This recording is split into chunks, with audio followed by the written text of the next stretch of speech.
Hello and welcome to day 72 of our 2790 series. Today we read this very short letter Paul writes to Philemon on behalf of a slave named Onesimus.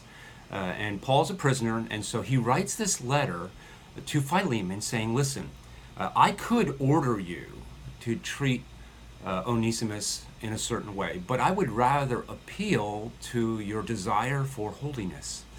And receive Onesimus back to you. Onesimus had run away. He was a slave that Philemon owned, and he ran away and he went to see Paul.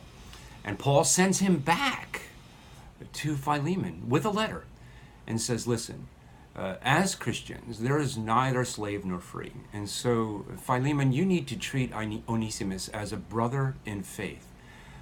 Paul never really condones slavery. But he never really condemns it either. He simply says, we have to learn to be content in our situations in life.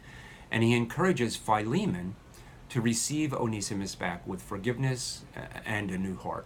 And then we're going to begin the letter to the Hebrews. And in the first chapter, this powerful image where the writer says to the Hebrew people, to the Jewish people, that in former days, God has spoken through the prophets and the law, that God had a certain language that he used in order to teach his people, his chosen people, how to behave. And this theme is going to be carried throughout all of Hebrews. But the law was unsuccessful in truly transforming the whole person. It simply commanded certain behaviors, but on the inside, there was continued rebellion and disobedience. And then he says this, but now God has spoken to us a new word.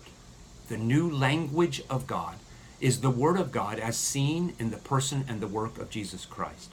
And when Jesus comes to this world, it's like it's the final language of God, the word of God given to God's people. This is the kind of relationship that I want to have with you. And through the power of the Spirit of the Son of God, we are enabled and empowered to have a relationship with the living God. That is exactly why we were created.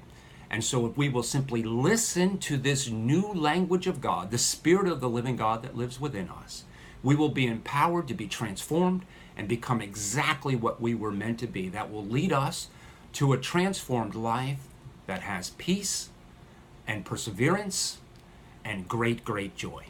You begin the letter to the Hebrews.